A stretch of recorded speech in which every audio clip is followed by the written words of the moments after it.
Por que 0.1 mais 0.2 não é 0.3? Se você já fez essa pergunta, fica tranquilo que nesse vídeo eu vou explicar da forma mais simples de entender que você vai encontrar na internet. E antes de começar o vídeo, eu queria falar que eu não vou explicar sobre o padrão IEE 754, pois é uma competência de um outro assunto que eu pretendo falar em outro vídeo. Por enquanto, a gente vai se concentrar naquilo que é simples. Primeiro, a gente tem que entender o básico de como números são representados em binário. E para isso, eu acho que só um pouco de exemplificação já vai ser o suficiente. Em binário, a gente começa em 0. A partir daqui, basta seguir os seguintes e mais básicos passos. Quando puder, adicione 1 às unidades. Se não der, veja se a casa à esquerda dá para adicionar 1. Se der, adiciona 1 a ela e zera a anterior que não dá.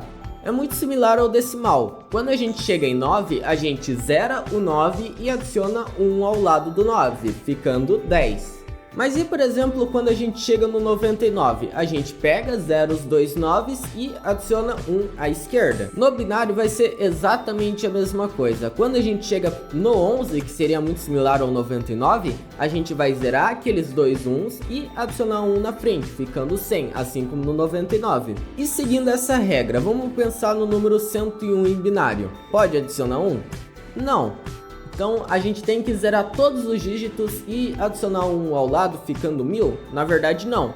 A gente vai pegar aquele 1, zerar ele, aquele 1 da frente, e adicionar 1 à esquerda. Agora é com você tentar fazer o resto da sequência. Se você tiver alguma dificuldade, você pode pensar como a gente acabou de pensar logo atrás. A gente pensou que os 1 são similar aos 9s e os 0 são igual a 0. Simples. Mas fica tranquilo que isso é só uma pincelada do conteúdo. Agora é que realmente a gente vai ver sobre números fracionários. Mas antes disso, se você está gostando dessa aula, por favor não esquece de dar o like. É grátis, fácil e também ajuda no engajamento do vídeo. Consequentemente também vai ajudar no canal. Quanto a isso, desde já agradeço a sua compreensão. Então voltemos para a aula. Eu poderia continuar a explicação usando aquelas ideias chatas de bases numéricas de 10 elevado a 1, 10 elevado a 2 e aquela coisa toda lá. Só que eu vou te falar, não precisa de nada disso. O seu cérebro consegue fazer isso de boa no modo automático, então basta a gente conseguir analisar as semelhanças e padrões. Então vamos analisar as semelhanças entre o decimal e o binário. Veja, no decimal você concorda que partindo das unidades e indo para a esquerda, a casa das dezenas e assim por diante, a gente só vai encontrar uma multiplicação por 10 consecutiva. Então a gente começa em 1, 10, 100, 1000 e assim por diante. No binário vai acontecer a mesma coisa. Partindo das unidades do binário você vai encontrar 1, 2, 4, 8, 16, 32 e assim vai. Exatamente a mesma coisa. Agora vamos pensar no decimal, só que de forma inversa.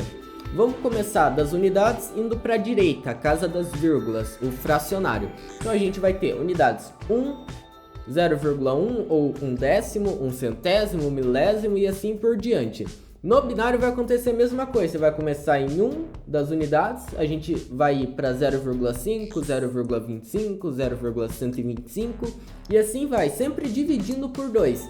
No decimal a gente dividia por 10, a gente ia de 1 para 1/10, 1/100, sempre por 10.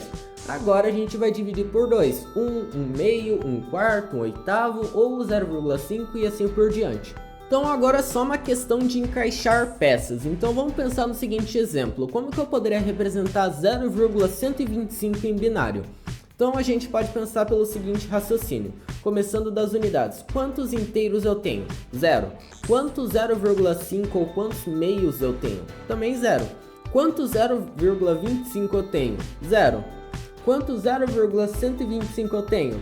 Eu tenho 1? Eu tenho. Então, o número decimal 0,125 em binário a gente pode transformar ele em 0,001. Então agora a gente vai partir para um exemplo um pouquinho mais complicado. A gente vai juntar essa ideia de inteiros com fracionários. Então a gente vai tentar exemplificar com o número 2,375. Então a gente vai começar pela parte inteira. Quantos inteiros eu tenho? Eu tenho 2. Logo, a gente tem que representar o 2 primeiro. Como que a gente representa o 2? Número 10. Então, a parte inteira que está para o lado esquerdo da vírgula é 10. Agora a gente vai pensar na parte fracionária, a parte da direita. o lado da vírgula. Então, quanto 0,5 eu tenho? Nenhum. Quanto 0,25 eu tenho? Nenhum? Na verdade não, porque eu tenho 1. Esse 0,25 eu tenho que ver se ele cabe dentro daquele 0,375. 0,25 ele vai caber dentro daquele 0,375 e vai sobrar 0,125. Logo, a gente tem pelo menos um 0,25. Agora a gente vai ver se a gente tem um 0,125. Como a gente já contabilizou o 0,25, sobrou aquele 0,125. Então a gente também tem um 0,125. Logo, o número 2,375 pode ser escrito em binário como 10,011. Muito da hora, né? Talvez um pouquinho mais complicado para quem está tendo o seu primeiro contato com o binário. E para facilitar, eu vou resumir tudo isso daí num método muito simples. Quando inteiro a gente divide, quando fracionário a gente multiplica. Eu já vou explicar isso daqui bem direitinho. E para exemplificar, a gente também vai fazer com 2,375. Para isso, a gente tem que começar da parte dos inteiros, a parte esquerda, que a gente também começou da outra vez. Então, como é que a gente pode representar o número 2? Quando eu falei quando inteiro nós dividimos, a gente basta seguir esse método. A gente sempre vai dividir por 2, pegar o resultado, dividir por 2, analisar os restos e inverter. Então, 2. A gente vai dividir por 2, a gente vai ter resultado 1 e resto 0. Agora, a gente vai pegar esse 1 do resultado e vai dividir de novo por 2. 1 dividido por 2 não dá, então resultado 0 e resto 1. Então agora a gente vai analisar os restos. A gente vai ver a ordem, 0, 1. A gente vai inverter, então a gente vai ter 1, 0. Logo, o número 2 em binário é 1, 0 ou 10. Agora que a gente já tem a parte inteira, a gente vai partir para a direita, a parte fracionária, a parte do 0,375. Aqui, como é fracionário, a gente vai multiplicar sempre a parte fracionária. Então a gente tem o número 0,375. Multiplicado por 2, a gente vai encontrar 0,75. Agora a gente vai multiplicar de novo. 0,75 multiplicado por 2 vai dar 1,5.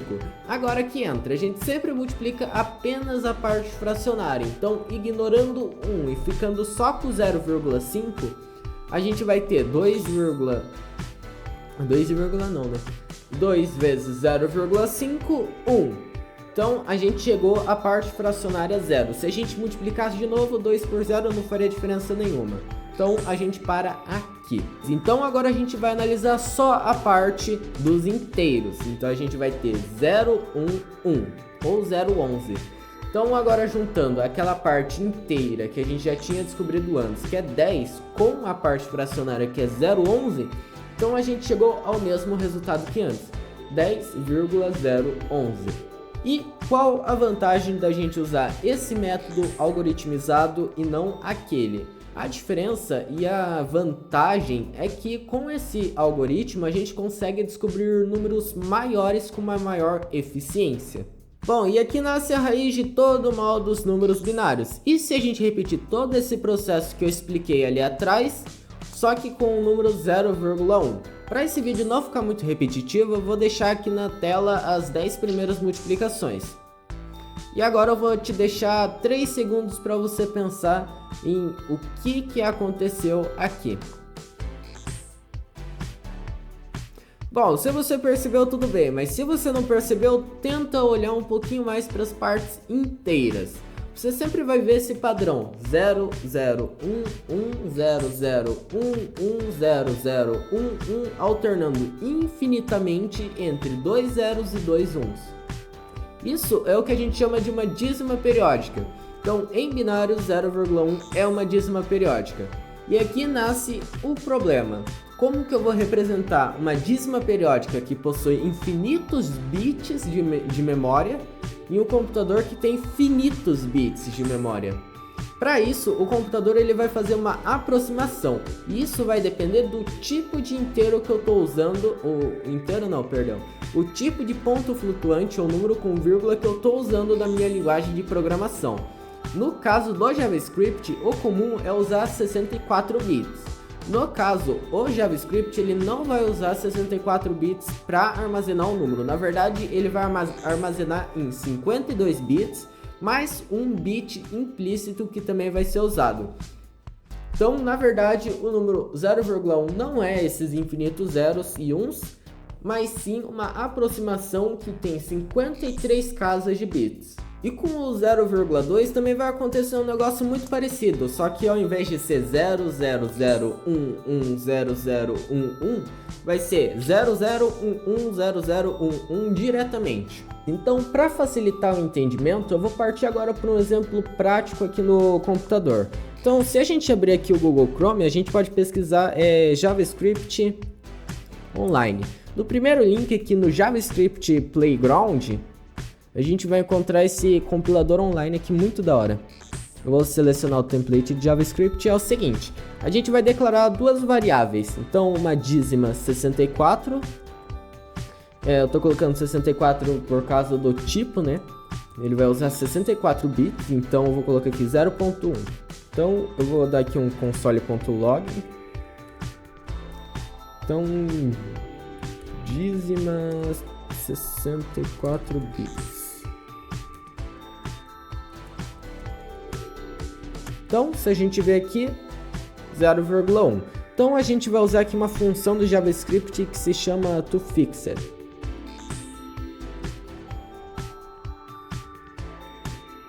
Eu acho que é melhor a gente começar com o toString. ToString vai transformar ele diretamente em binário.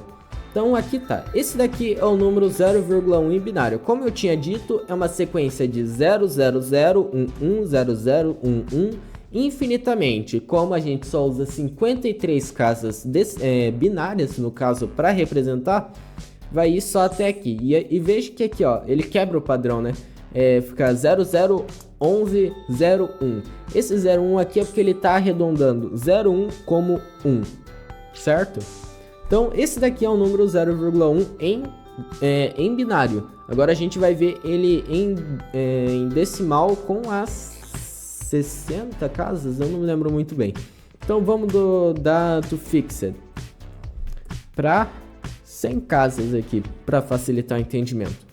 Então, na verdade, quando a gente usa o número 0,1, a gente não está usando o número 0,1 em si, mas sim esse número aqui, todos esquisitos, que começa com 1, tem um monte de 0 e esses números aqui.